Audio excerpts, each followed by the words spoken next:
Aziz qo'shiq shinavandalari, Respublika Xalq og'zaki ijodiyoti madaniy ma'rifiy ilmiy markazi qoshidagi Durdona folklor ansambli badiiy rahbari Mahfuzaboy Mirzayeva Dilkash suhbatlar dasturining navbatdagi mehmoni. UNESCO xalqaro tashkiloti tomonidan o'tkaziladigan Boysun bahori festivalida bir necha bor faxrli o'rinlarni egallagan. Respublika lapar ijrochilari festivali g'olibi, Londonda o'tkazilgan xalqaro festivalning oliy o'rin sohibasi. Milliy qadriyatlarimiz, an'analarimizni o'zida mujassam etgan o'zbek milliy qo'shiqchiligi yorqin namunalarini xalqimizga yetkazib kelayotgan xushovoz el ardog'idagi xonanda Mahfuzaboy Mirzayeva bilan bo'lib o'tadigan suhbatni o'tkazib yubormang. Unutmang, Taraqqiyot teleradio kompaniyasi va Yulduz FM radiosida 23-iyul soat 18:00 da bir vaqtning o'zida Dilkash suhbatlar dasturi sizning e'tiboringizga havola etiladi.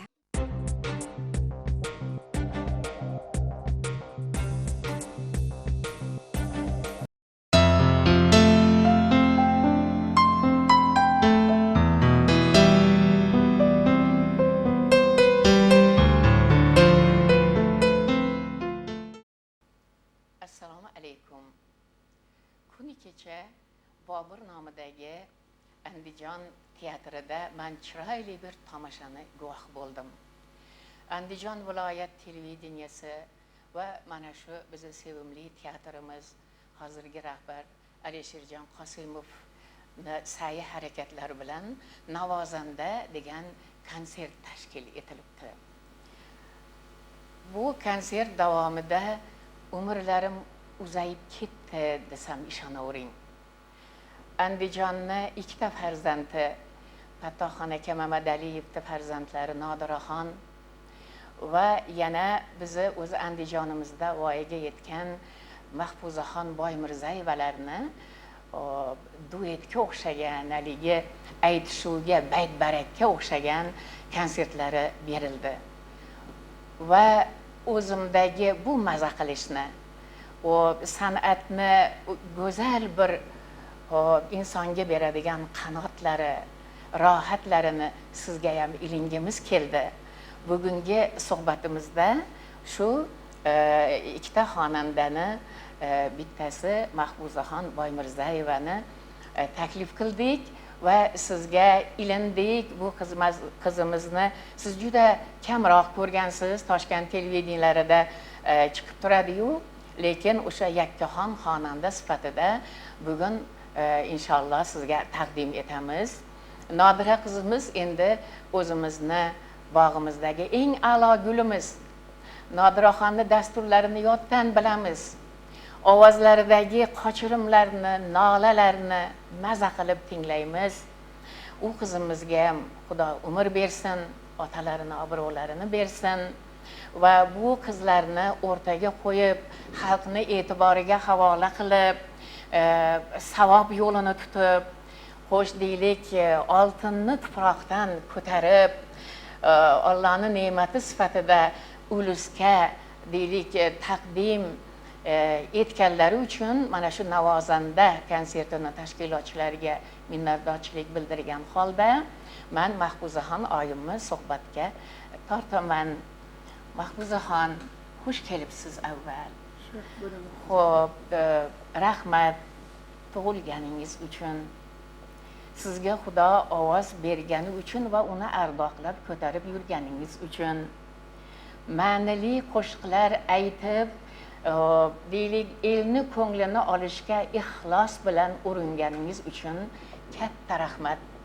Singiljonim, gap unvonlarda emas, gap deylik ko'p konsertlar tashkil qilishda emas, gap siz haqingizda anov gazeta, manov gazetalarda maqtalishida ham emas.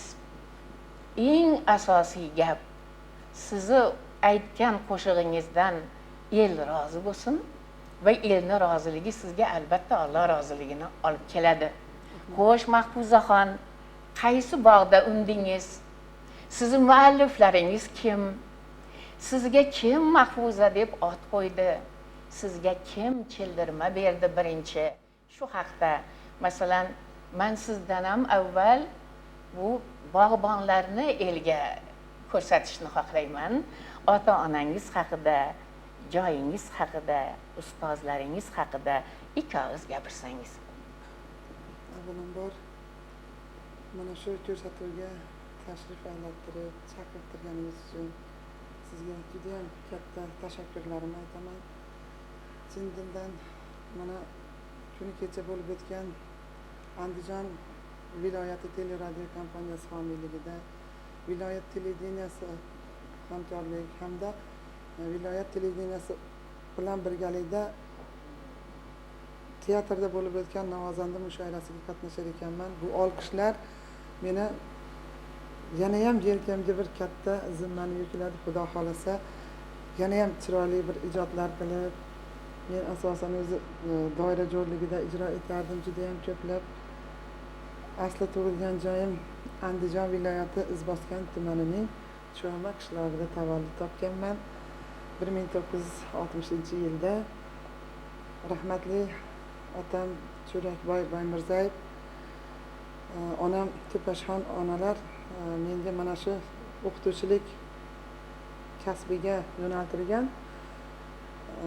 Farg'ona davlat pedagogika institutida tahsil olganman. U yerda Imyaminjon Kirbezovdan ko'p san'at so'zlarini o'rganganman.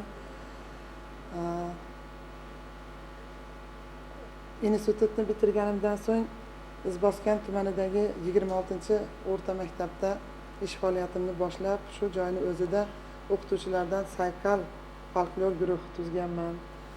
Juda ham ko'p tadbirlarda, ko'riklarda oldingi o'rinlarda olishga muvaffaq bo'lganmiz. Barakalla Mahfuzaxon. Mana siz haqingizdagi suhbatni davom ettiramiz hozir. Endi men juda ham oshiqib ketyapman. Mahfuzaxon o'zi qanday kuylaydi? Mahfuzaxon qaysi pardalarda kuylaydi? Shu oldin sizni ovozingizni qomatini bir dasta gulday taqdim qilib olay. Men hozir juda ham xohlayapman qo'shig'ingizni yolg'izdan boshlab va undan keyin dog'imanni aytsangizda suhbatimizni keyin davom ettirsak.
velisin hem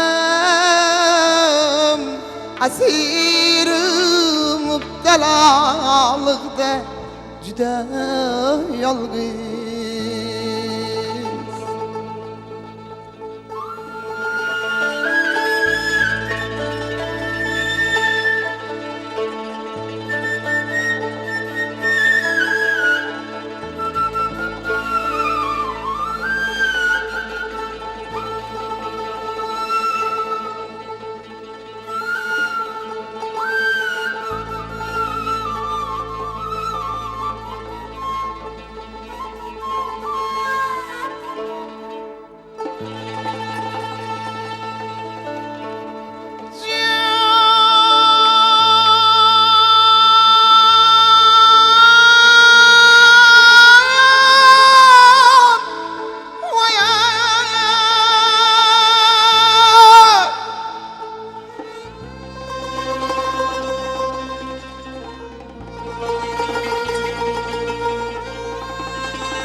Geçti bir rahnama yolgiz Mükümmin ya Hanabi ismetinde sıragin yavrem Hatarli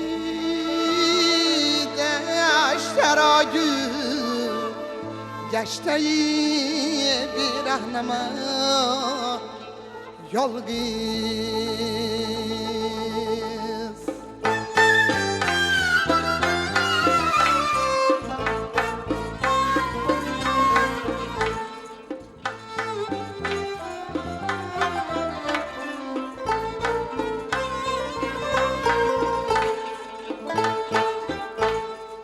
Arzıdil aytır gabir Helvet kılelmey dağmen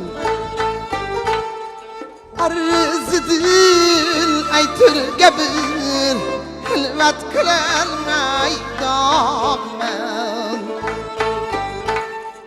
Bir nefes yalgız tapıp Hasret kılelmey dağmen Cavrinin derdi sen Bihat çekip rancı alem Sen bilen sohbet kurup Rahat kılelmey dağmen Sen bilen sohbet kurup Rahat kılelmey dağmen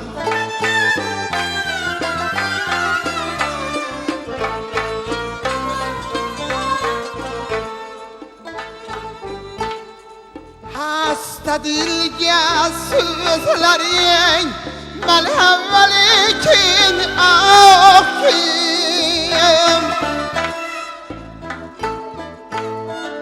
Can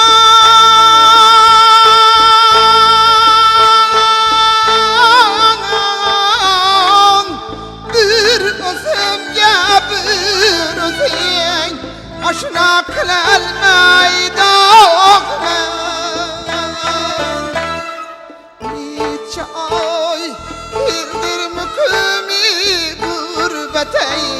Eylep ihtiyar Kul kididem dil üzüp Cüret kılelmey dağmen Kul kididem dil üzüp Cüret kılelmey dağmen Kürgan kildim yurtini.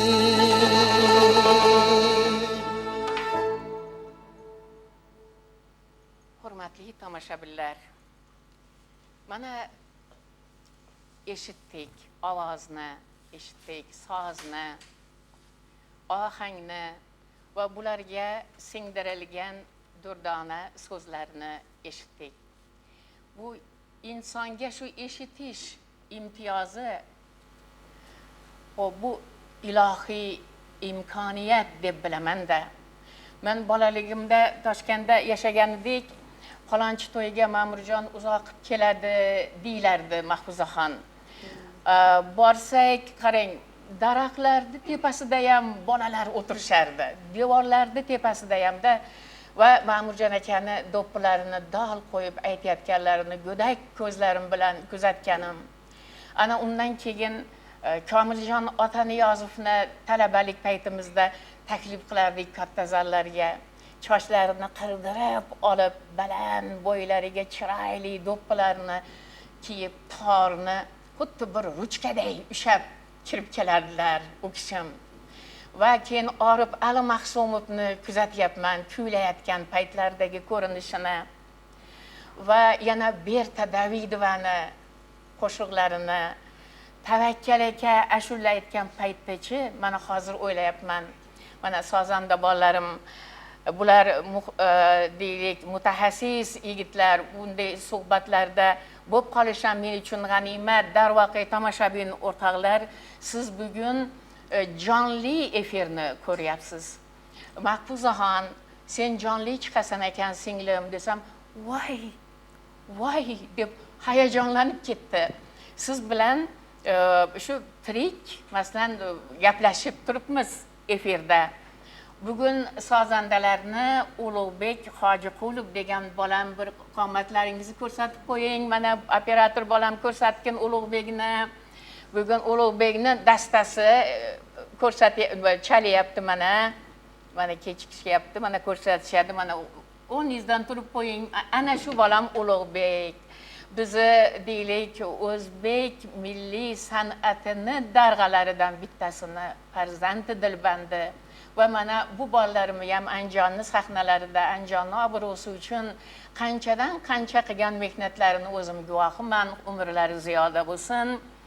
Xo'p, qaragin, mana shu ijrolar paytida, mana shu G'ulomjon aka aytganlarida ham, Fattoxon aka aytganlarida ham barchada o'sha Bertapa, Fattoxon Mamadaliyev, Orif Al-Mahsumov, Ma'murjon Uzoqov bo'lib boshlaydilar. Ana Ma'murjon aka ashulani boshladi deymiz, lekin pardadan pardaga o'tgan sari, haligi ohang seni chirmab o'ragan sari bir sehr paydo bo'ladi. U odamni ko'rmaysizda, u odamchi ovozga aylanib ketadi men nazarimda-da. Ovozga aylanib ketib seni ham ko'tarib ketadi. Shu qaysi pardaga hozir siz chiqayotgan bo'lsangiz, o'sha pardadachi sizni tinglovchingiz ham yuradi. Qanot qoqib yuradi. Siz har yonganingizda onasiga aytmagan dardlarini aytib yig'layotganday bo'ladi. Xo'p, ko'mib qo'ygan sirlarini xo'p sizga qo'shilib aytib olayotganday bo'ladi. Yana yig'lab turib eshitadi. Bu degani sizni yig'lab turib aytadi siz bilan birga-da. Bu Alloh yaratgan ne'matlarning ichida ovoz ham, qo'shiq ham, soz ham, doirani chertilishi ham bu ilohiy imtiyoz biz uchun. Ne'mat, bu ne'mat biz uchun. Mana aytadi-ku, Qur'onni ham ohang bilan o'qisangiz savob bo'ladi degan gap bor-da. Qarang endi, demak, ohang insonni tarbiyalaydi. Ohang insonni shakllantiradi, uni tozalaydi, uni badanidan shaytonni haydaydi. Mana aytgan ulug'larda qo'shig'ini eshitadigan paytimizda bizchi butun shayton vasvasasidan qutulgan holatda o'tiramiz, tozalangan holatda o'tiramiz. Agar sizlarda qo'shiqlaringizdan keyin duo qiladigan bo'lsa, inshaalloh albatta ijobat bo'ladi shu bandaniki, chunki poklanib turib duo qiladi-da u. O'rgilay. San'at bir boshqa, yana milliy san'at. Bizning milliy qo'shiqlarimiz, mana hozirgi bolalarimiz qaysi ohangga qiziqayotgan bo'lsa qiziqaversin. dumalab aytadimi, sakrab aytadimi, she'r qilib aytadimi, gap qilib aytadimi, aytaversin. Bu baribir nima deydi, gul ko'p, chaman ko'p, har bir gulni hidi ko'p, lekin baribir mana shu tajriba va har xil ohangdagi qo'shiqlarda orqasida xuddi bolani ona emizganday, jonim singlim, shu tandurni noni boshqacha bo'lganday va hamisha otalar onalarni ruhini qidirish, hidlash, ularni gapini eslash odamga quvvat bo'lgani kabi mana shuncha shovqin suronli san'atni orqasida milliy qo'shiqlarimiz bu bolalarni didini tarbiyalab boqib turishi shart. O'rgilay. Mana shu hozirgi dog'imanni ohanglari necha o'nlab yillar yo'l bosib kelyapti bizga. O'sha yolg'iz necha yildan beri kelyapti. Bu bizichi onalarimizni ovozi, Mahfuzaxon, bobo kalonlarimizning ovozi. Bu bizi naslimizni, aslimizni ovozi bu. Bu bizi deylik aslimizni yo'qotgani qo'ymaydi. Bizi deylik insofga, iymonga chaqirib turadigan qarzlarimizni ko'zimizga ko'rsatib qo'yadigan ohanglar mana shular. Bizi ustozlar aytgan qo'shiqlar. O'rgilay. Bu qo'shiqlarning ichida ham kim? Endi ochiq aytadigan bo'lsak, Ulug'bek tirikchilik uchun aytiladigan qo'shiqlar ham bo'ladi. Masalan, deylik, o'zini orzu havasini qondiradigan qo'shiqlar ham bo'lishi mumkin. Mayli ular san'at darajasiga bormasa ham, qonun vaqt tursa ham hanna deymiz. Mayli bu ham yaxshi endi. Shuni bahonasida kimdir ko'karib o'sib turadi. Ammo ilohiy ohanglar ham bor-da. Ilohiy o'sha sizni dadangizni yuzingni ko'rsatib avval qo'lingni pardalar qilding deb aytiladi. Oh, girya. Shundaqmi? Qo'shiqning oti girya. Haqiqiy girya. Uni aytsa, paxtasi titilmagan yurak qolmaydi. Birinchi og'riqlariga qaytmagan inson qolmaydi. Kechalari muhabbatni bolish qilib yotib, bolishini ho'l qilib yuborgan davrlarini